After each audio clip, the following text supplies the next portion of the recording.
Thank you for joining us. Thank you for joining us for this discussion of democracy and social justice issues. To learn more about bills before the West Virginia Legislature and actions you can take to help advance the League's priorities.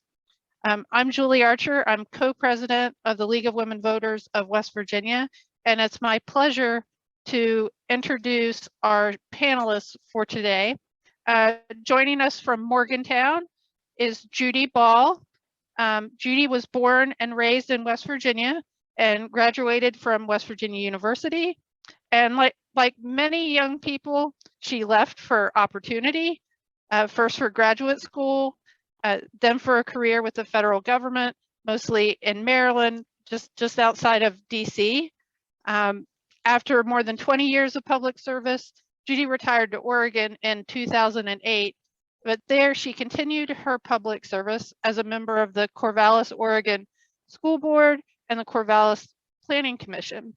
She also joined the League of Women Voters there, serving on its board, focusing on the areas of housing and homelessness. In 2018, Country Roads called Judy home back to West Virginia, where she joined the League in Morgantown, serving on its board as well as our state board. And her current passion is making voting easier and more accessible for West Virginians. And that brings us to today. And Judy's presentation will focus on voting rights, election reform, and redistricting. We are also excited to have with us today Kimberly Crockett. Kim is joining us from Shepherdstown. She has been a practicing attorney for more than 20 years. She currently serves as an assistant U.S. attorney, working as a violent crimes prosecutor and elder justice initiative coordinator. Before joining the U.S. Attorney's Office, Kim practiced law in her own firm, Crockett Law, located in Martinsburg. Kim has a bachelor's degree in journalism and a master's in English and Women's Studies from West Virginia University. While she was a graduate student, she worked in the Office of Social Justice, which is now the Division of Diversity, Equity, and Inclusion, where she assisted the university's president in curriculum development. Kim went on to work as an English professor at Delaware State University for 4 years before returning to WVU to pursue her law degree. Before going into private practice, Kim served as an assistant prosecutor in both Berkeley and Jefferson County, prosecuting crimes of violence with an emphasis on crimes against children. Kim is committed to public service in her career and in her spare time. She is a social action chair for the Delta Sigma Theta sorority, Eastern Panhandle Alumni Chapter, and a member of the League of Women Voters of Jefferson County. Kim's presentation will focus on social justice legislation, including bills related to non-discrimination and reproductive freedom. And welcome, Kim and Judy. We're really excited to have you here, and thank you for sharing your knowledge and expertise. And so I'm going to turn it over to Judy here in a minute. And then just once we hear from both of our presenters, we will open it up to questions from the audience. And in the meantime, if you think of something you would like to ask, and want to make sure you don't forget, just feel free to go ahead and pop your questions in the chat. And with that, I'm going to turn it over to Judy. Good morning, everyone. I'm going to share my screen. And hopefully, okay. So can everybody see this? Julie, somebody? Looks good. Okay. So yes. Okay. For the past year, the League of Women Voters, local, state, and nationally, has focused on Congress and voting rights. We have the For the People Act, the Freedom to Vote Act, the John R. Lewis Voting Rights Advancement Act. All of these would have made voting easier and more accessible and more standardized across the states. And that would have included fixing redistricting. But then on January 19th, our Senate, the US Senate, failed us. And so while Congress is looking for some kind of revival, and they tell us they are, in West Virginia, our focus turned to the legislature. As Julie mentioned, I was born and raised in West Virginia, but I've lived and voted in 4 different states: New York, Maryland, Oregon, and West Virginia. And I can honestly say it's harder to vote in West Virginia than in any of those other states. Now, many people tell me they have no problem voting here. I saw this just this morning on Facebook. And I don't doubt that. Lots of people don't have trouble. But our turnout tells a different story. When I see that West Virginians typically don't vote, I see barriers. And states without barriers tend to have high turnout. And that's not the case here. So since I came back to West Virginia, I've been working on election reform. And that is my passion, and that's my focus with the League and what I'll talk about today. Let's start here. To know where we're going, we really need to know where we are. Today is February 19th. The last day to introduce bills in the House of Delegates has passed earlier this week. Monday, coming up, is the last day to introduce bills in the Senate. And then the next critical day is March 2nd. They call it crossover day. And that's when most bills in one house have to move to the other house. Otherwise, the bills are dead. And most here excludes things like the budget. So this is the time frame that we're working in order to act and try to influence what the legislature is doing.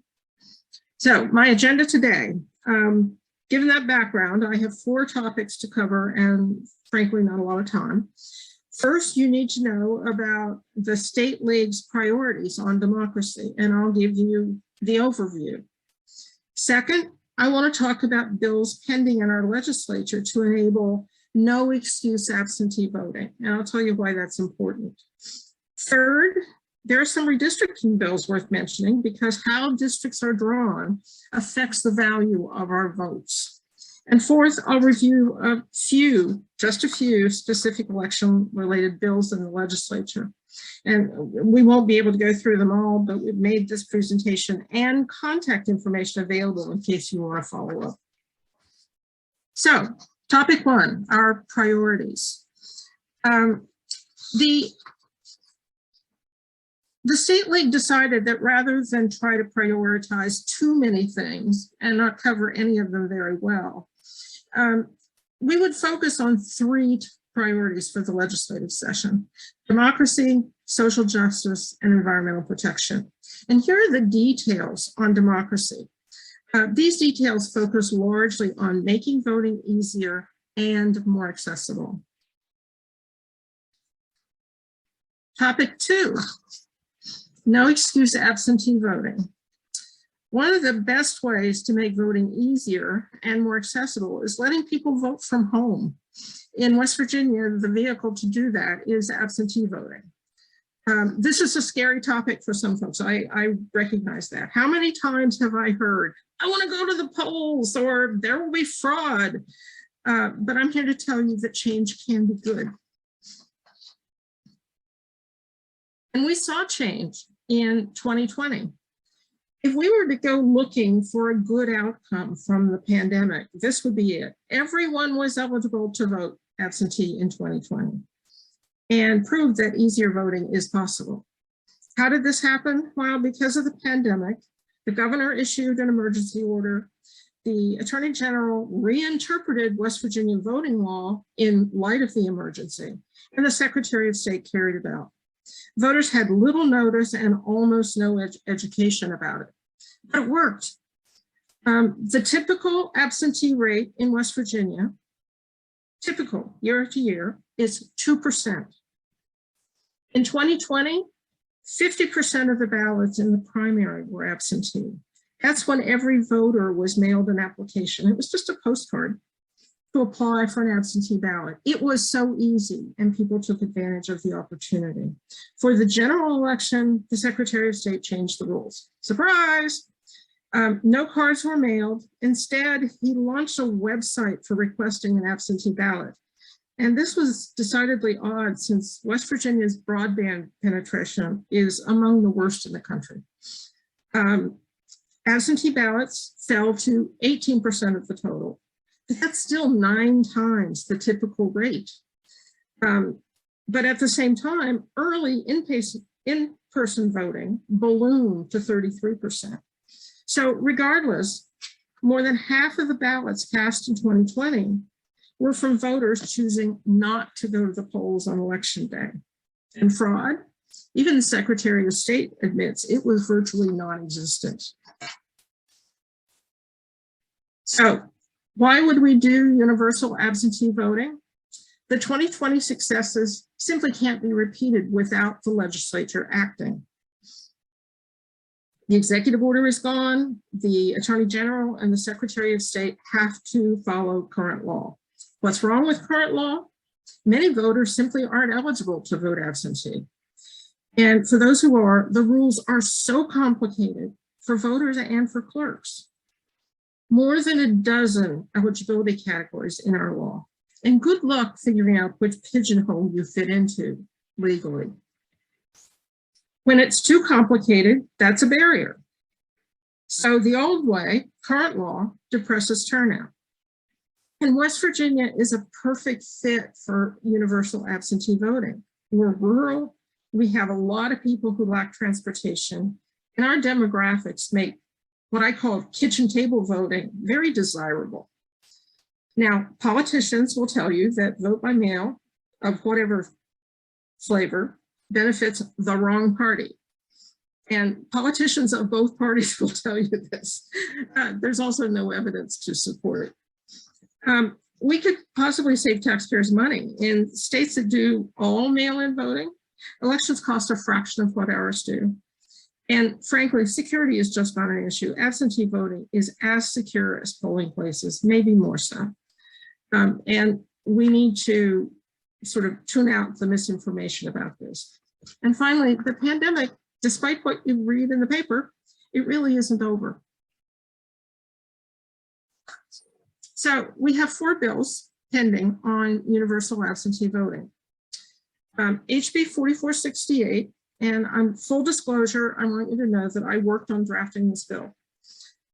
This bill is simplified so that it could be implemented in time for 2022 primary and general elections.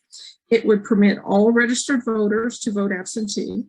It was designed specifically to reduce the administrative burden on county clerks, and that's a complaint we heard in 2020. It was too hard on the clerks. So this has been simplified. It would require drop boxes in every county, so voters and clerks don't have to depend on the Postal Service, which has become so unreliable. And it adds some infractions and adds penalties for bad actors because everybody's concerned about that.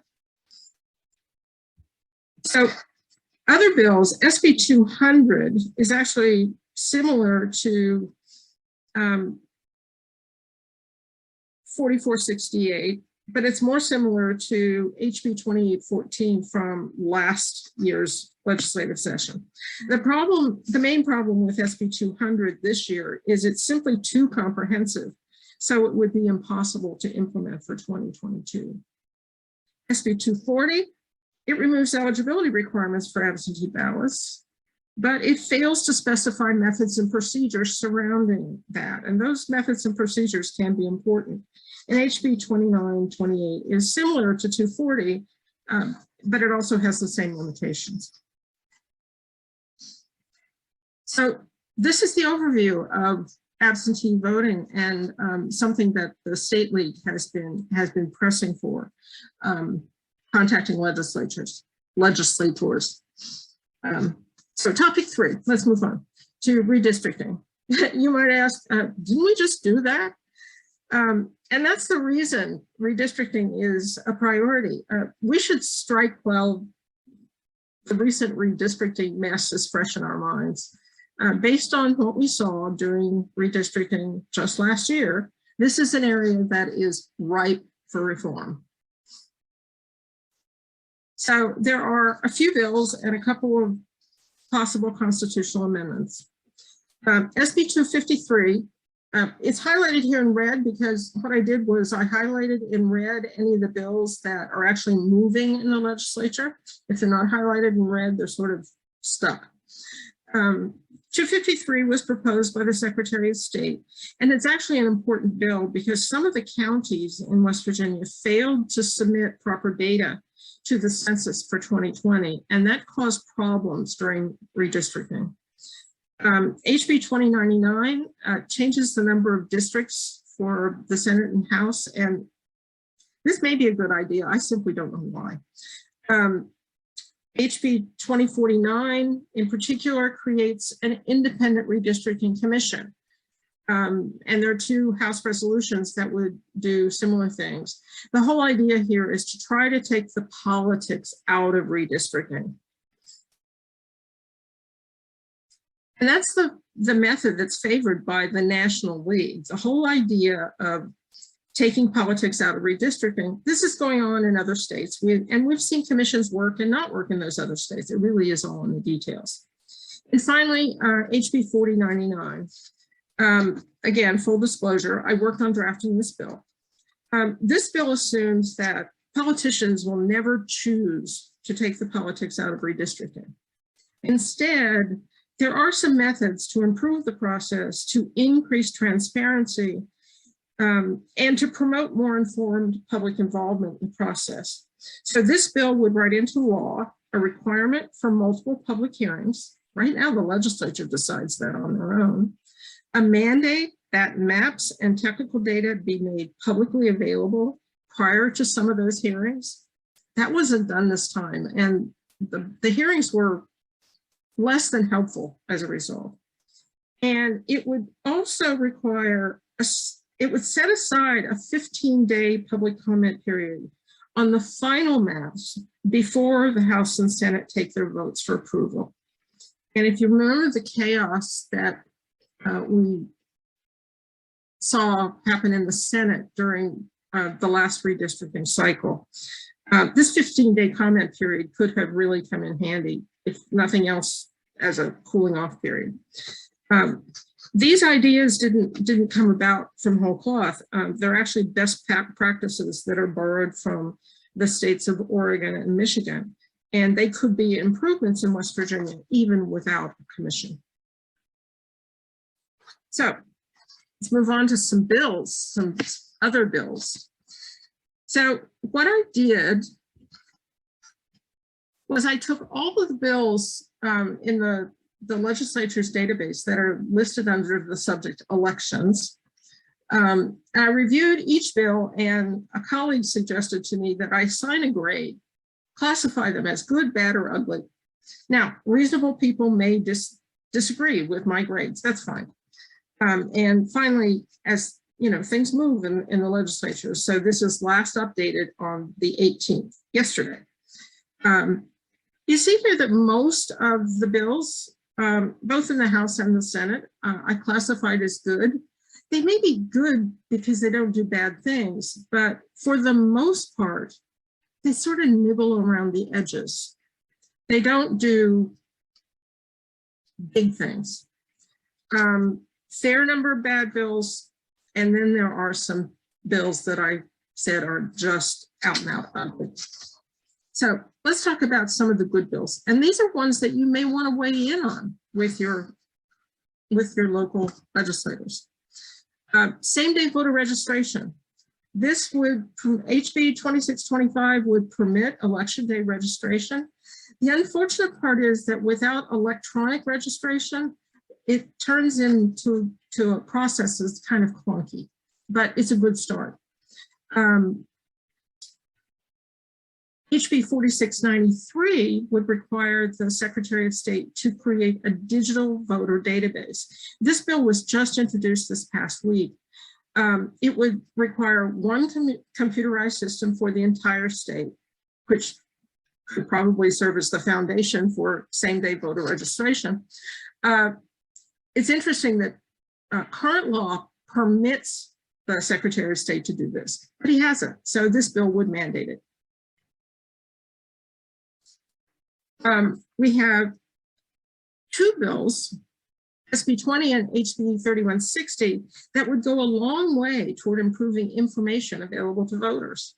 An online voter's guide, which I hope would be a precursor to a printed and mailed one, would include information on each candidate, including personal statements. Now, I have experience with such a voter's guide in Oregon. Before every election, the official voter's guide is mailed to every registered voter in the state, and it is a gold mine of information. It means voters don't have to depend on advertisements. And when they sit down with their ballots to vote, because Oregon has vote by mail, they sit down with their voter's guide and their ballot and can make more informed decisions.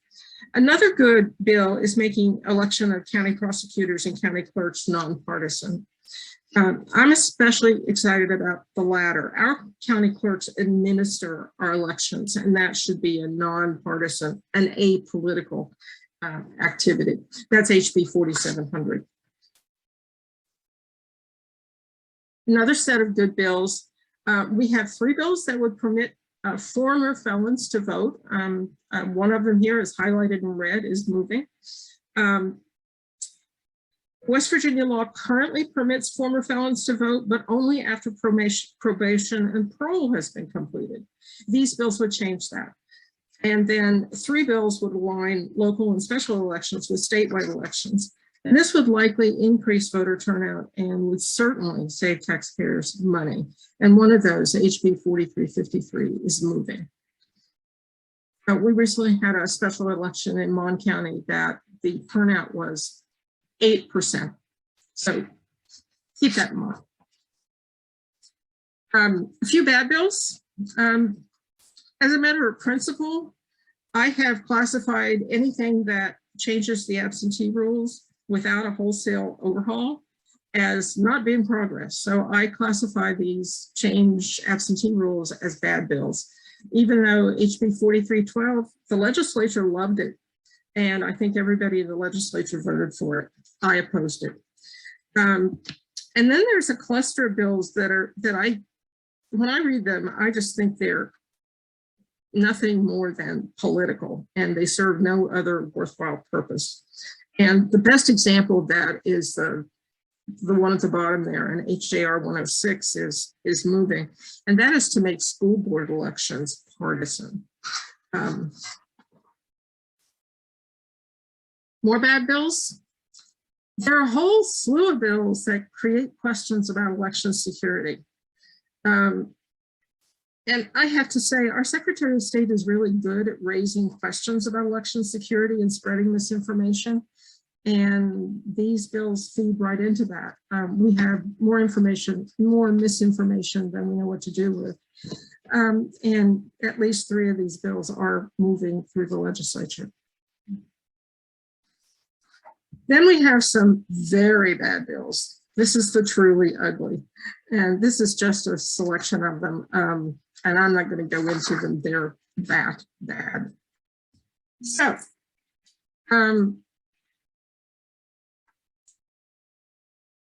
act as if what you do makes a difference. It does. Those are the closing words I want to leave with you. That a lot of times we think that what we do trying to influence legislation doesn't really have any impact.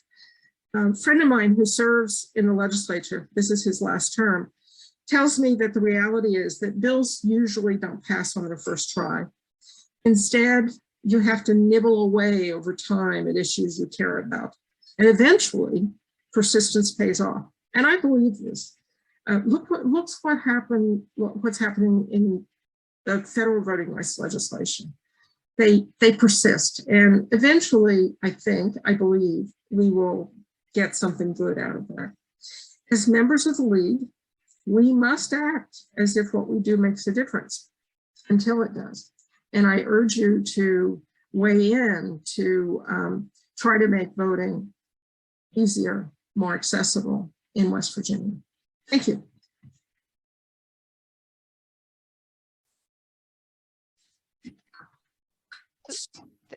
Thank you, Judy. And if folks have questions for Judy, if you want to go ahead and put your questions in the chat, and I'm going to go ahead and turn it over now to Kim.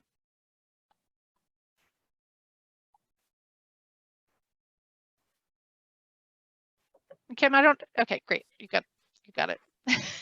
Hi, my name is Kim Crockett, and I will be speaking about the bills that are impacting social justice. I have selected share my screen, and with the view I have of everyone, I don't know if you all can see my screen. Yes, we can. We can. Okay, excellent, excellent. So again, I'm our social action chair with Delta Sigma Theta Sorority Incorporated, and I'm also a member of the league, and very proud that our two organizations, which are both nonpartisan, have come together to do a lot of projects focused on particularly social justice. So I appreciate the invitation to speak.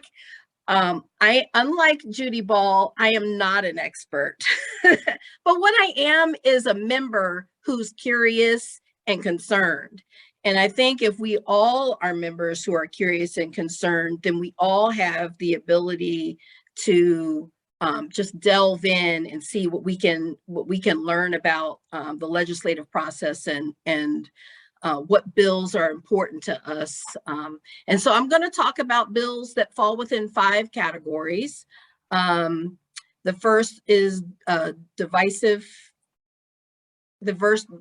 concepts. The second is abortion legislation. The third, the Crown Act. The fourth will be ordinances, and the fifth will be some human rights legislation that's pending. And there are so many bills that fall within the social justice umbrella. Could not include them all, but I really do encourage you all to go to the West Virginia Legislature's website and just read through the list. I mean, if you just read through the list, you will get, I think you can take the temperature of the bill just by reading the titles oftentimes. So take the temperature of the bills and see what kind of is prickly to you, and then follow it, track it, write it down, and then just go back and continue to look at it.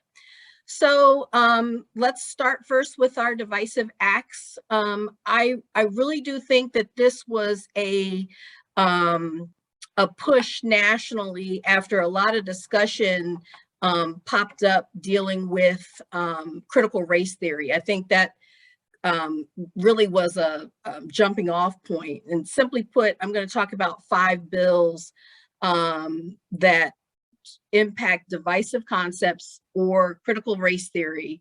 And I really do think that it's just a fear that people have, that institutions would admonish that all white people are being oppressed or being oppressive, while Black people are being oppressed as victims. And it's a narrative that isn't truthful, it's unfounded. And really, they're narratives that aren't even being taught in our public K through 12 schools. But I think out of fear, this idea of divisive concepts really was just brought to the forefront, critical race theory brought to the forefront, and people just don't understand what it is. So it's the idea that our US institutions, our social institutions, our criminal justice system, our education system, labor markets, housing markets, healthcare system are all laced with racism that's really embedded in the laws and regulations and rules and procedures that ultimately lead to differential outcomes for people of color. And because the concept is so dense, it's not taught in our K through 12 schools. And oftentimes it's not even taught on just the baccalaureate level. These are really concepts that are reserved for graduate level matriculation at school. So I know that when I studied gender studies, for example, race and gender were really married together as part of that course curriculum. That was the first time I was introduced to the idea of critical race theory. So there should be no fear associated with discussion of historical perspectives in our schools.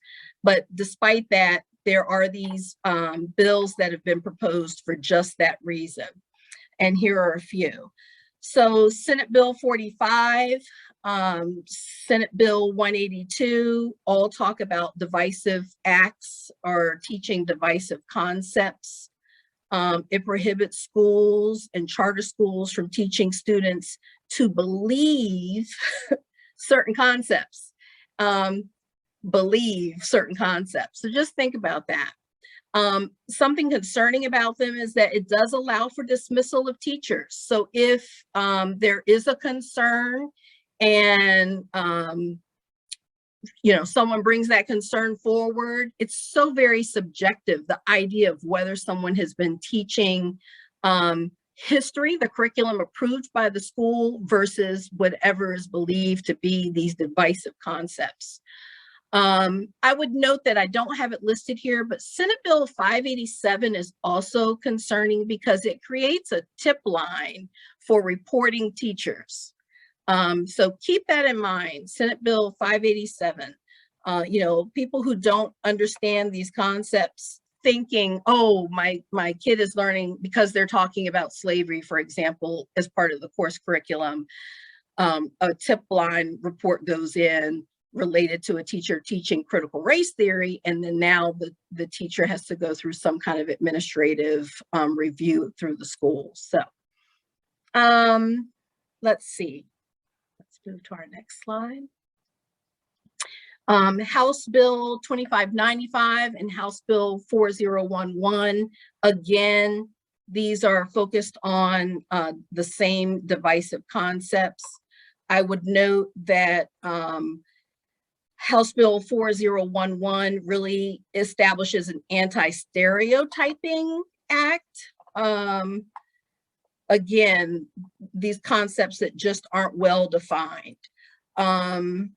This bill also provides that the state superintendent of public instruction notify parents when violations of the act occur, and it creates causes of action for parents, guardians, employees, if they think that there have been violations of the act.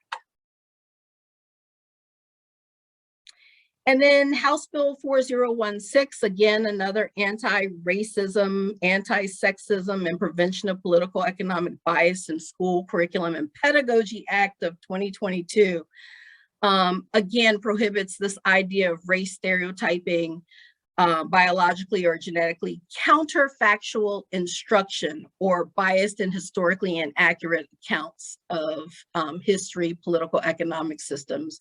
Again, our curriculums our public curriculums are approved. They're available for parents to see and request and understand. And what these divisive acts are doing, using the term of divisive acts and divisive concepts, are really calling into question our ability to just talk about historical periods of time and historical perspectives.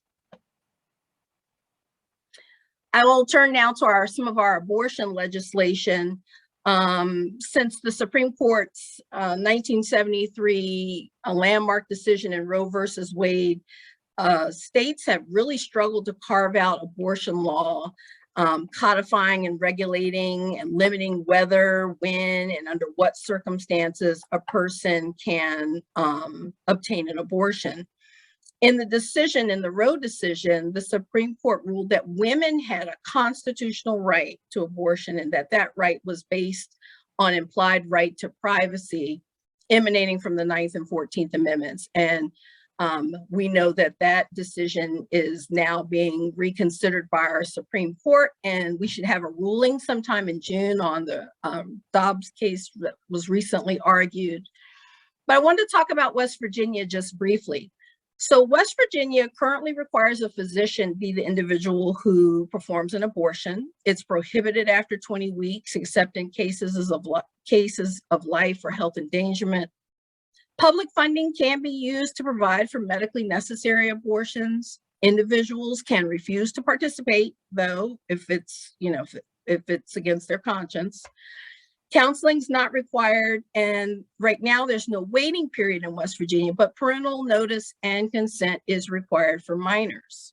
So I've already said we're waiting on that decision to come out this June, but if the Roe case is overturned, there's roughly 26 states right now that are certain or likely to ban abortion. And those states either have an abortion law was on the books before 1973 that will then pop back up, or they have so-called trigger laws that would automatically ban abortion in their states if Roe is rescinded. And a number of our delegates and senators in Charleston are preparing for just that outcome. So there are a number of bills that are being proposed that would attack the current statutes.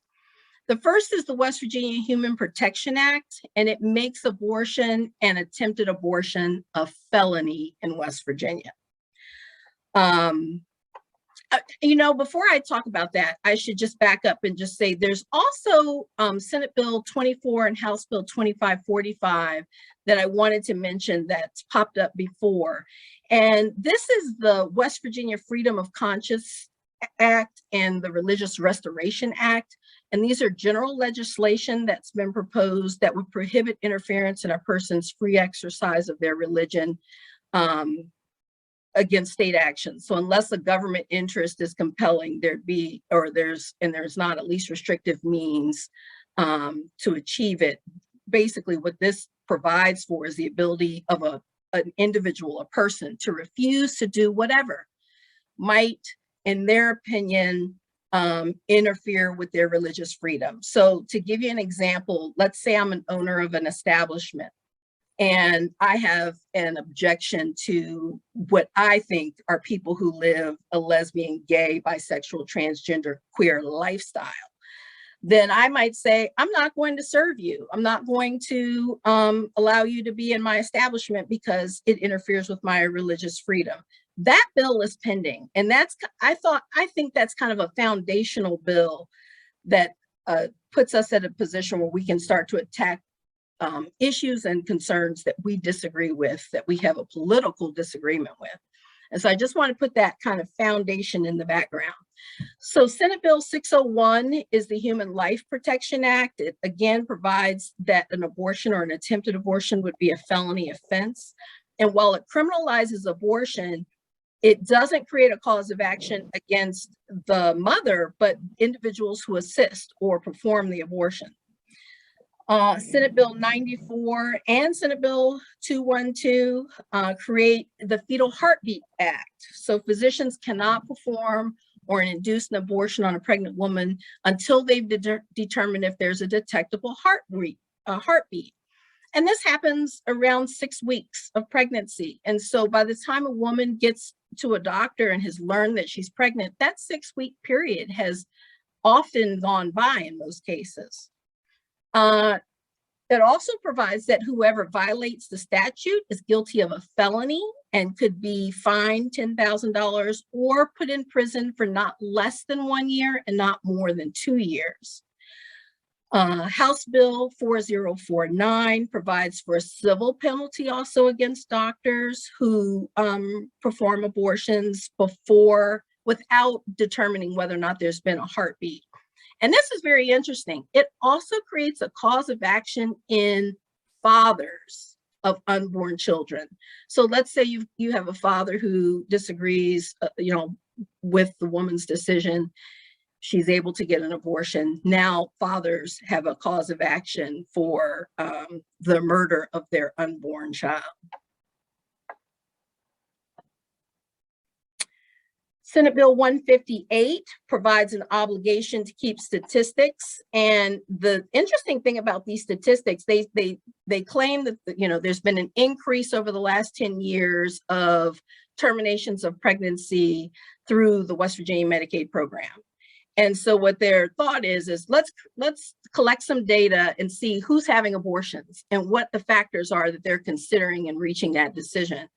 And so it requires doctors to keep very detailed records about and to file reports about important decisions that women make or that women go through in making the decision whether or not to terminate a pregnancy. So any medical conditions, physical conditions, mental health conditions, social, familial, or economic factors that may have weighed in, and they have to file those reports. And Senate Bill 160 provides for opt-out of abortion coverage. So abortion coverage offered through the exchange will no longer be covered. Abortion coverage would go away as of January 1st of 2023, unless a mother's life is in danger. And then I just wanted to do kind of an honorable mention of another bill, Senate Bill 218, that was proposed by Maynard and Rucker, which provides parental notification for school-based dispensing of contraception. Also, Senate Bill 551, preserving a patient's rights to an abortion, and House Bill 4382, both positive bills. I guess using Judy's good or bad, I would say these are good bills. They preserve a woman's right to choose. So again, Senate Bill 551, House Bill 4382. And I'll just note that it is just as important to reach out to legislators when you disagree with a bill as when you agree with the bill. So if you support a bill, let them know. If you disagree with the bill, let them know that as well. And then now the Crown Act. So the Crown is an acronym for Create a Respectful and Open World for Natural Hair. It was created in 2019 by Dove and the Crown Coalition in partnership with then State Senator Holly Mitchell from California.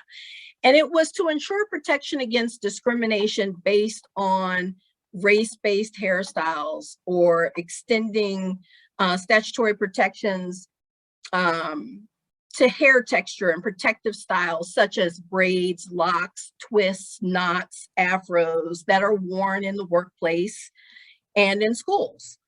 And to give you a few facts, Black women are 1.5 times more likely to be sent home from the workplace because of their hair. Black women are 80% more likely than white women to agree with this statement. I have to change my hair from its natural state to fit in the office. Negative attitudes towards natural Black hair have played a key role in beauty narratives that ignores and it marginalizes Black girls. And I'll just give you a personal example. When I was probably 5 years old, my parents have this on video, and it's mortifying to me now to go back and watch. But at Christmas time, my mother was trying to find a Black doll to give me, and Black Barbies just were very hard to find in the early 70s. So she did find like a 3-foot tall Black doll that had like a coarser grade of hair. And when I received the doll, you can see it on my face at Christmas. I was so disappointed. And the reason for my disappointment was, you know, I knew I wasn't going to be able to play with her hair the way I played with the white hair, with the dolls on, with the hair on my white dolls. It looked different from all my other dolls. None of my friends had dolls that looked like that. And so I can see it on my face. When we go back and we look at that Christmas video, I just am like, oh, please turn it off. Because I understand now that at a very young age, we're already, you know, buying into what the standard of beauty is. And this Crown Act really is an opportunity for us to say Black women and Black men and your hair and all of that is good and it's beautiful.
So in West Virginia, the Crown Act first popped on the scene in 2019 when Matthew Moore, a ninth grader at Woodrow Wilson High School in Beckley, was told by his basketball coach that he wasn't going to be able to suit up for the game because, in his opinion, his dreadlocks were not neat enough for the standards of the team.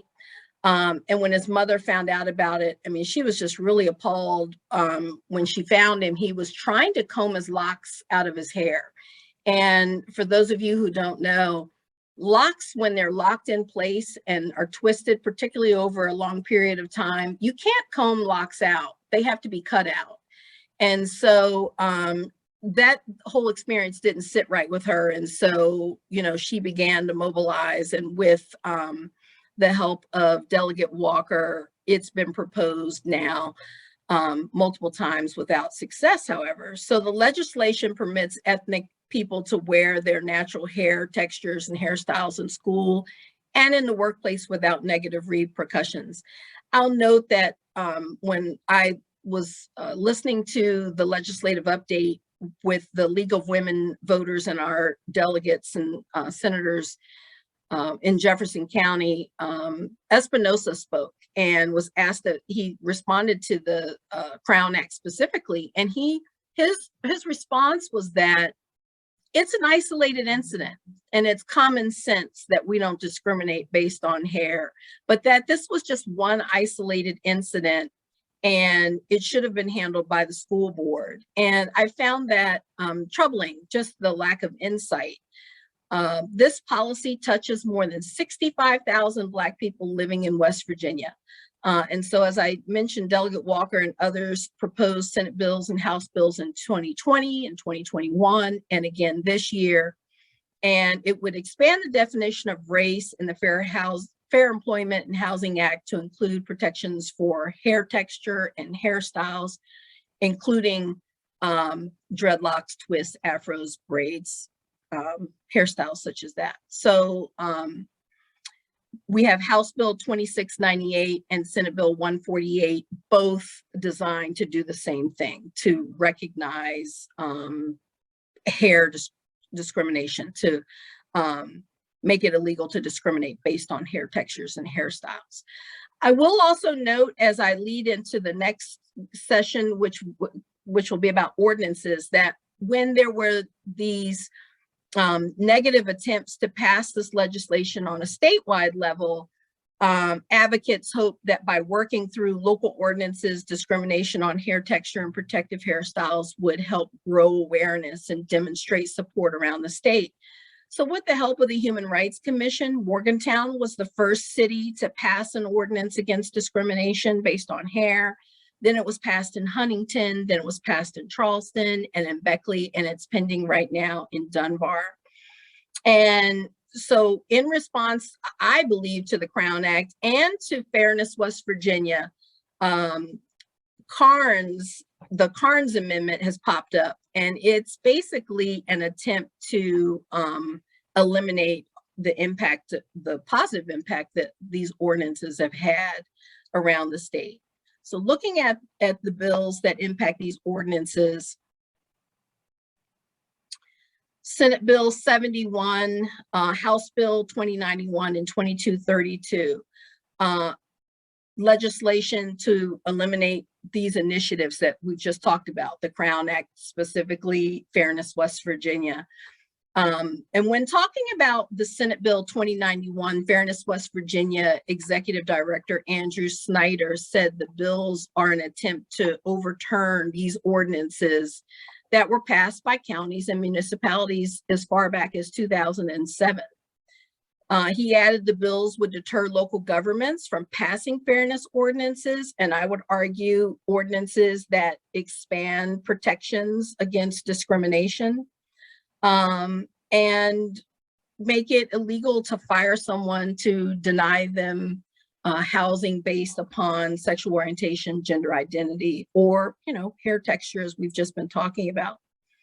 House Bill 2232 provides a similar bill. That this one is focused on recalling ordinances. It It provides for a recall process where at least 15% of voters of the last general election would sign a petition. So basically a very small number of voters within an area would have the ability to then bring a petition and then ask for a recall that would require it to be put on the ballot, the general ballot. So, few people disagree. And as a result, you've got a large voting base now considering it. So the concern is that local governments will avoid considering expanding protections out of fear of facing what could be very expensive, divisive referendums against policies that they've imposed. And then House Bill 2907, again, this one focused on the recall process as well. Let's see here. Let's go to the Human Rights Commission. And the mission statement of the Human Rights Commission is that they will bring about respect, tolerance, mutual understanding among all citizens of West Virginia, regardless of race, gender, religious persuasion, ethnicity, or disability. And the commission basically it through education, investigation, mediation, adjudication, considers complaints, has hearings, holds hearings, and issues rulings based on people's complaints about discrimination around the state. So what's concerning is that looking at the first bill that falls underneath the Human Rights Commission, House Bill 2693 would completely eliminate the Human Rights Commission in its entirety. So I guess this would be an ugly bill, Judy. It would, instead of using the Human Rights Commission, who really has the expertise in addressing these issues now that we've had our Human Rights Commission doing it for so long, it would create a cause of action in circuit court. And we already know our circuit courts are overloaded. In fact, they've had to create an intermediary court because of the workload of the circuit courts and the impact that those appeals have had on our West Virginia Supreme Court of Appeals. So now we're gonna eliminate the Human Rights Commission and have all those cases go to our circuit court. Bad bill, ugly bill. House Bill 2520. This bill specifically requires that investigations into complaints also are required. Who look at those complaints are also required to look at the intent behind the person making the complaint, the employer, the labor organization, real estate broker, whoever it is. Now, as part of the investigative process, they want you to look at intent. House Bill 2872 expands the statute of limitations for complaints to be filed. So again, this would be listed as a good bill. Currently, the statute of limitations is 365 days. This bill would expand that statute of limitations to 3 years.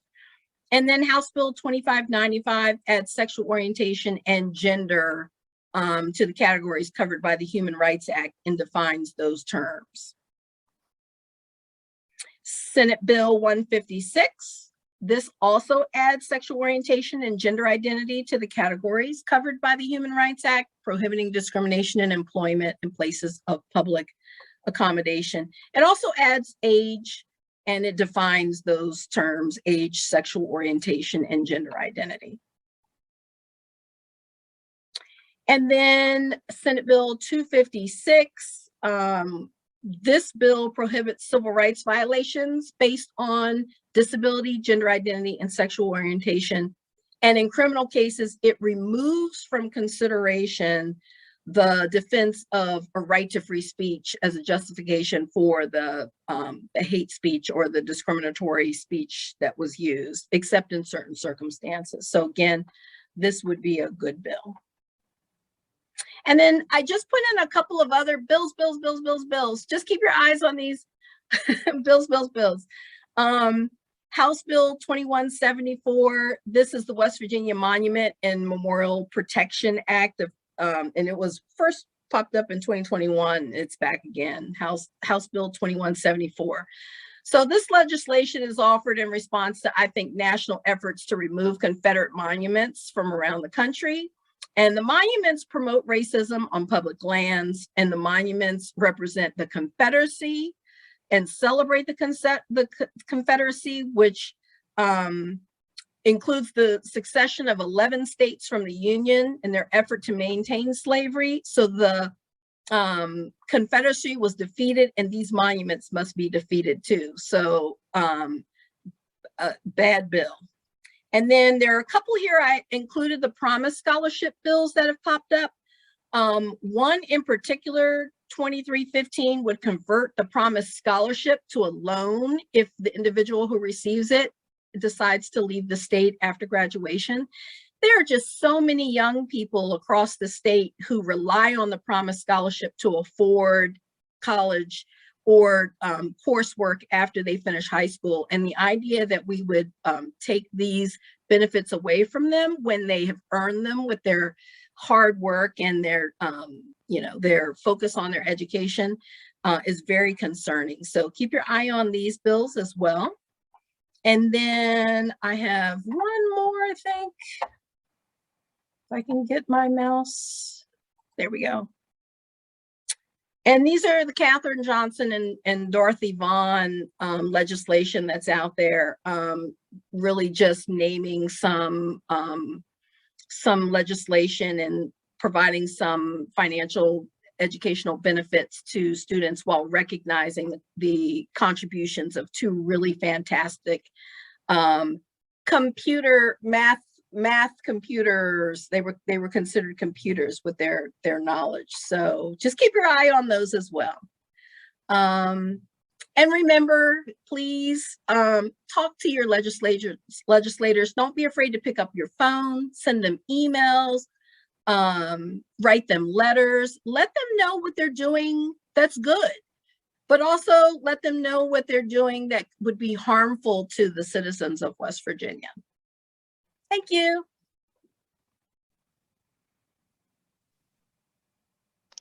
So, thank you so much, Kim. That was very, very informative, and we've been getting a lot of good feedback and questions in the chat. So I want to make sure that we get to those, and also give folks, if you want to ask a question directly, if you want to raise your hand, we'll stay on for a while and try to get to as many questions as we can. I did want to, before we jump into that, to just mention that we do have a special guest with us today. Delegate Evan Hansen is here, and I think that Evan probably would be willing to also answer some questions as well about several questions in the chat specifically related to the abortion bills. One of the questions from Ree Wilson is, do these bills address rape or incest? Okay, there I am. Most of the bills do not address rape or incest. There were one or two that did. Primarily the focus is on danger to the mother. So if there is some health danger that the mother would face, then there were some considerations for the need for an abortion.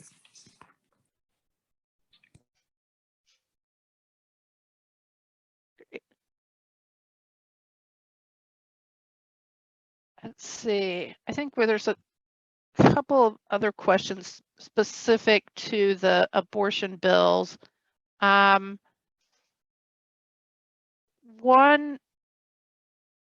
One is, let's see, so I'm sorry, I'm trying to make sure I get to all the questions in the chat. This is from Susan, and Susan's asking if anyone, and Susan, correct me if this was directed to other bills, but I thought it was specific to the abortion bills.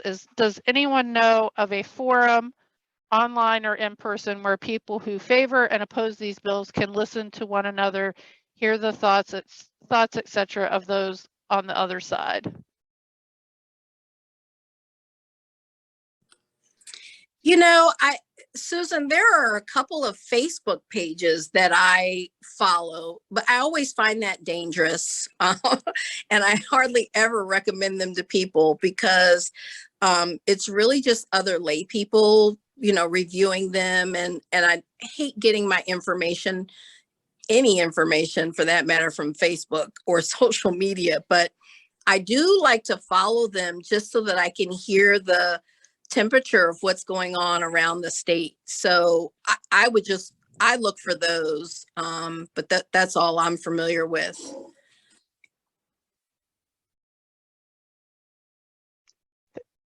Yep.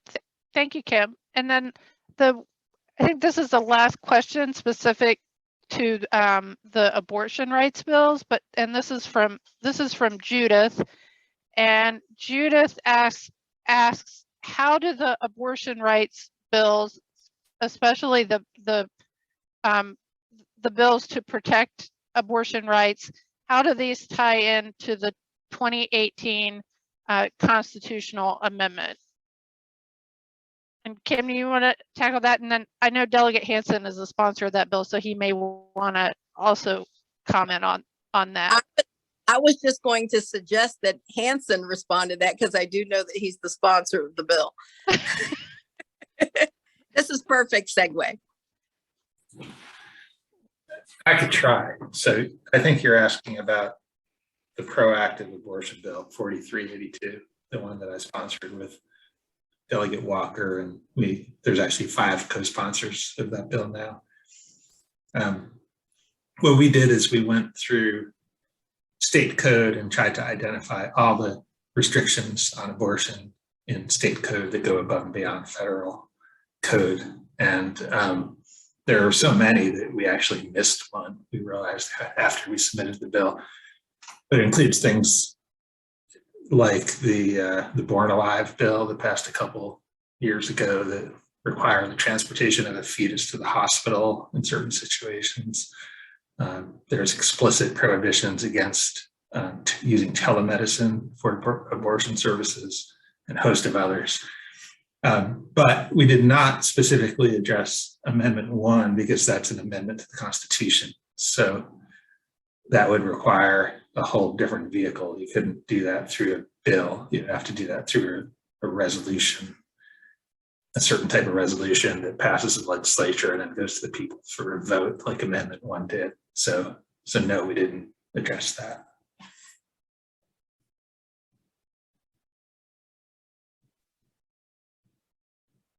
Oh, thank you, Evan. I know we had one more question in the chat, and then I think Bill Rieger-Nash, I think maybe you had your hand raised to ask a question. So let me pull this one last question out of the chat. Kim, this was specific to the Crown Act, and Ree Wilson asked, does the Crown Act address hijabs?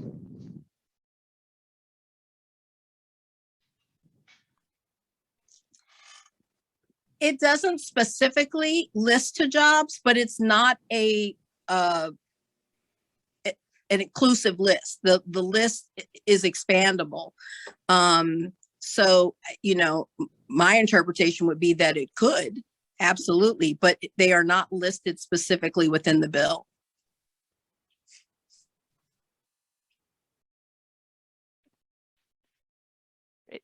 Great, thank you. Bill, did you want to come off mute and ask a question? No, my hand is initially raised. I apologize. Okay.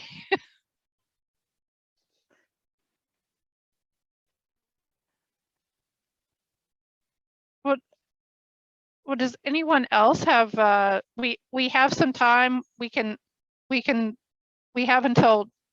stay until noon to take questions from our presenters, or have if anyone has any additional questions. I see Judy has her hand up. I just wanted to let people know that presentation that I gave today is available on the State League of Women Voters website, LWVWV.org. In addition to the presentation is a document, if you really want to get into this, the document that I used in order to develop the presentation, which has a list of all the bills and their status and notes and comments on them. So that's how I came up with my classification system. And if you want to dig more deeply, the document includes links to all the bills also. So it's easy to get to them that way if you don't want to have to flip back and forth between the presentation and the legislature's website. So that information is all available. It was updated just before the last bill was added. And we'll be adding the additional updates as they become available. So I also included in my presentation my email address, and I recommend that you follow the State League on Facebook. We've been getting more and more attention because we've been posting more and more information that's relevant to people across the state. So thank you. No, thank you, Judy, for mentioning that. I did put the link in the chat for folks, so you have it handy. And I think Marley asked if we could send that out afterwards, and absolutely we can do that. And Kim, we need to make sure we get a copy of your slides as well, if you'd share those with us, and we'll add them to the post on the website. I emailed them this morning, so you should have them. Okay. Wonderful. Thank you. And we're also hoping to be able to make the this webinar is being recorded, and so we hope to be able to make the recording available as well. I do see we have a couple of folks have their hands up. I think Marcia, I think you had your hand up earlier. It's not up now, but I'll turn it over to you if you have a question to ask. Just a brief thing is I could not figure out, my computer would not let me put a question on chat, but Judy and Kimberly both answered the question of how could I get my hands on it, all the presentation, so that I could think about it and write and contact properly. So thank you all. So that's it. Thanks, Marcia. And Rebecca Phipps, I see you have your hand up. If you want to come off mute and ask your question.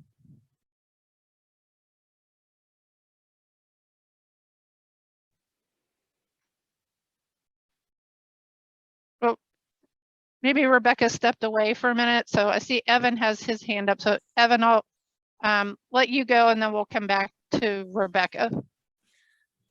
Yeah, thanks. I just wanted to mention a couple other things. One, that both Judy and Kimberly, those summaries were extremely helpful and thorough, more thorough than I learned a lot about all the bills that are going on. It's hard for us to even keep track of them. So I'm going to use those as a resource. So thank you for those.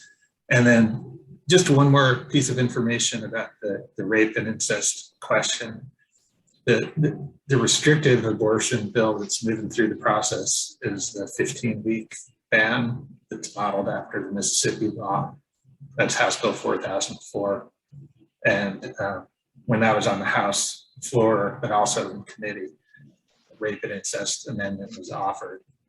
But on the House floor, Delegate Lisa Zukoff from Marshall County, she's the lead sponsor of the amendment. She gave probably one of the more memorable speeches of the entire legislative session so far, advocating for that amendment, and it failed essentially on a party line vote. So it's a very explicit intention of the sponsors of that bill not to allow exceptions for rape and incest. Mm. They had opportunities in committee and on the House floor to change that, and so they chose not to. Thanks.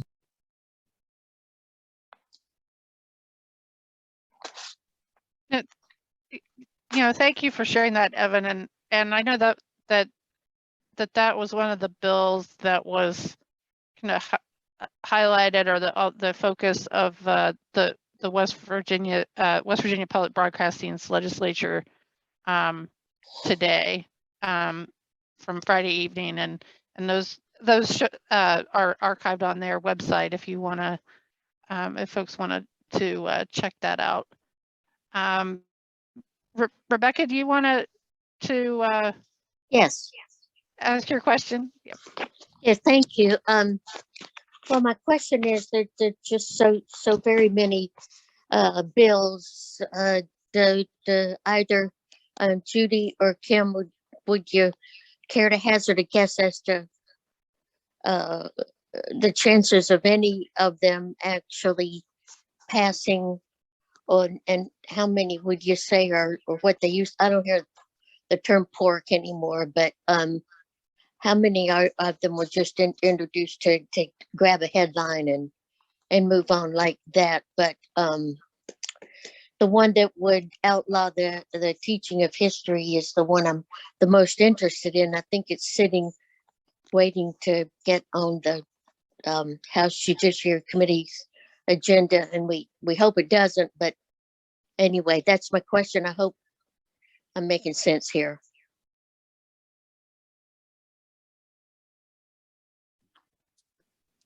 I wouldn't hazard a guess, but I can tell you that they'll pass without our objections.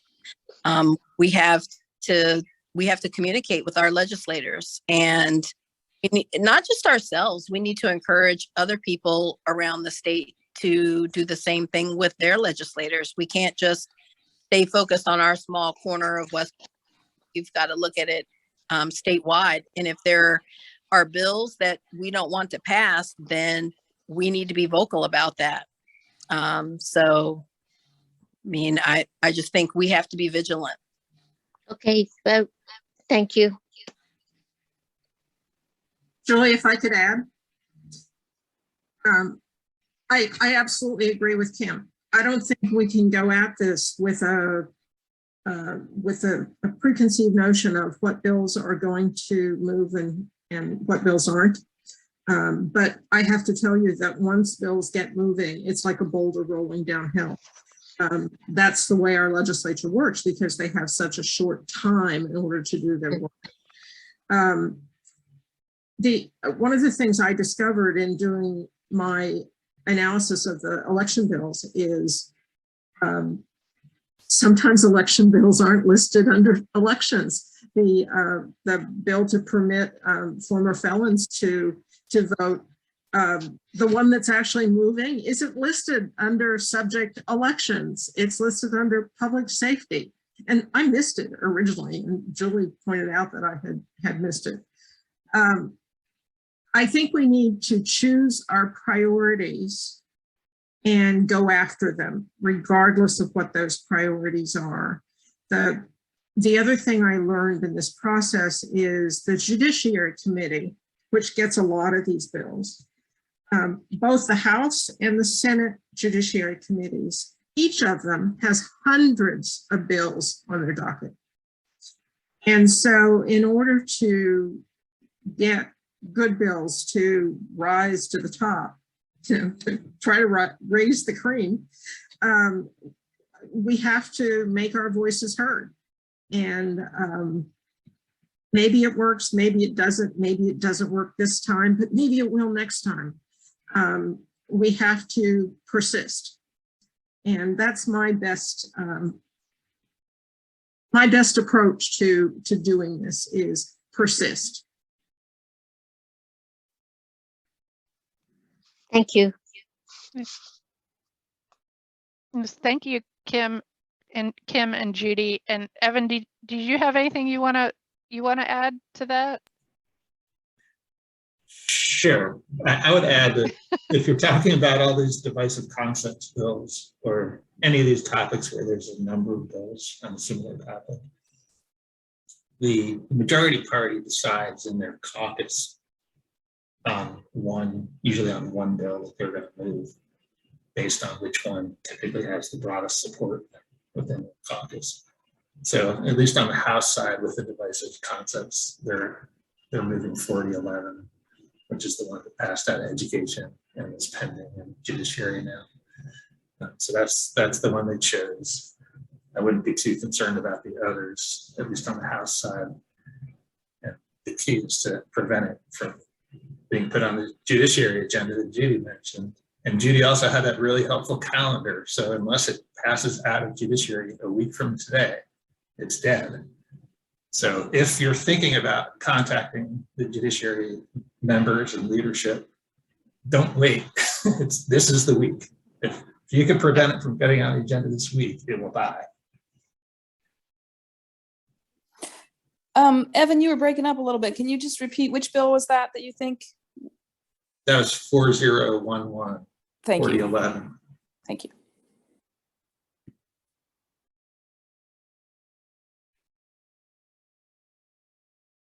Well, thank you, Evan. We still have a little more time if folks have any more questions.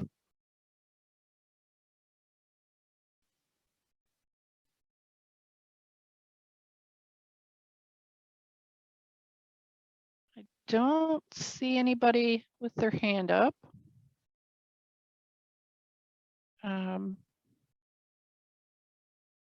Since we have a few minutes, I could, and we don't have any more questions, I could put it back over to our speakers to see if you have any last closing remarks that you want to leave folks with.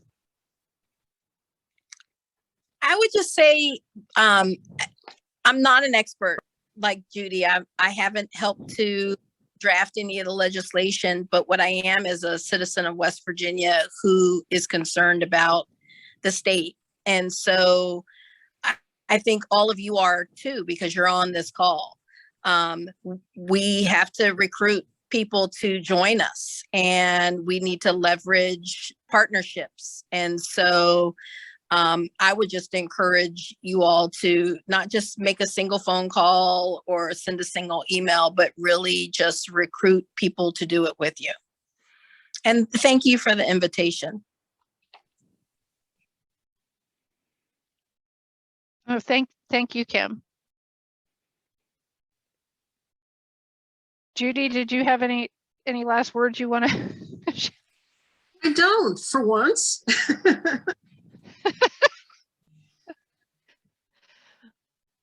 Well, I just say we had one more question that popped up into the chat. Also, just lots of thank yous and positive comments for Judy and Kim for all the for the informative and very helpful presentations. And again, we will make sure we get those shared out on our website. Linda asked, and Linda asked a question, and I think this is kind of specific to the fact that we have, the Republican supermajorities in both houses, and so she's asking, what does one do if one has only Democratic legislators in their district? And I'll let Evan respond, but I guess my response would be that no matter who our legislators are, regardless of their party, if they're doing good things, we need to let them hear from us, and if they're doing things that we don't support, we need to let them hear from us. They're there to represent us, regardless of what their party is, and so we need to just make sure that we're to making our voices heard. But Evan, did you want to have anything, add anything? Don't be afraid to contact the leadership of the committees that have these bills pending. If you want them to put it on the agenda or want them to keep it off the agenda, even if you're outside of their district.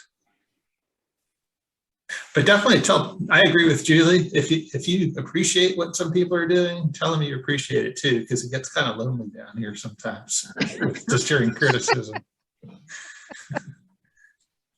Julie? Judy? Yep. Yeah, go ahead, Judy. I have something to add on this.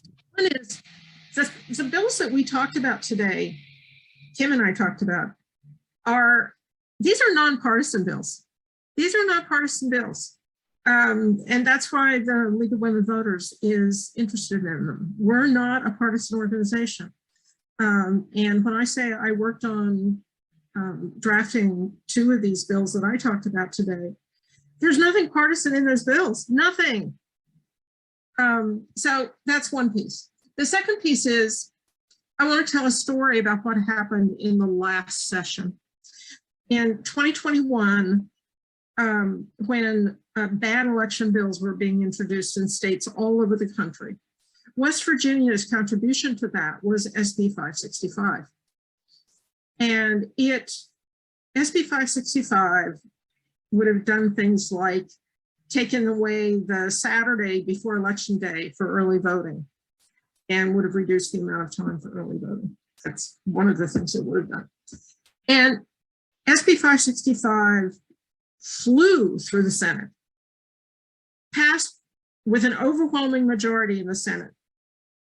And everybody thought it was on the, the downward slope. It was the boulder rolling downhill. It was going to pass in the House. It went to House Judiciary.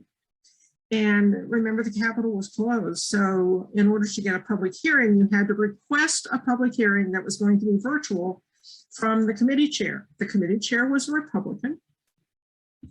And Capito agreed to have a public hearing. And it got scheduled, I don't know what day it was. I think it was a Friday, and it was really early in the morning. But lo and behold, an enormous number of people signed up for this public hearing. And most of them, except for the Secretary of State of Mississippi, most of them testified against it. And lo and behold, the House Judiciary Committee, with its Republican majority, quietly pulled the plug on this bill. It didn't pass. So that's the best example I can give you of how public input really can make a difference. And it can make a difference even when the supermajority is in the quote other party, or at least the party that doesn't normally support the same things that we do. Keep that in mind.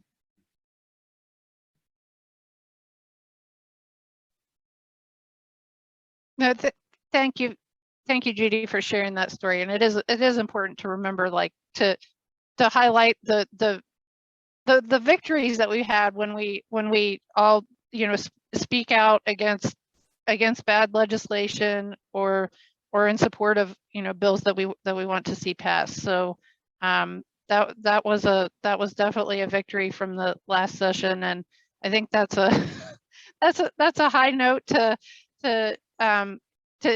end today's forum.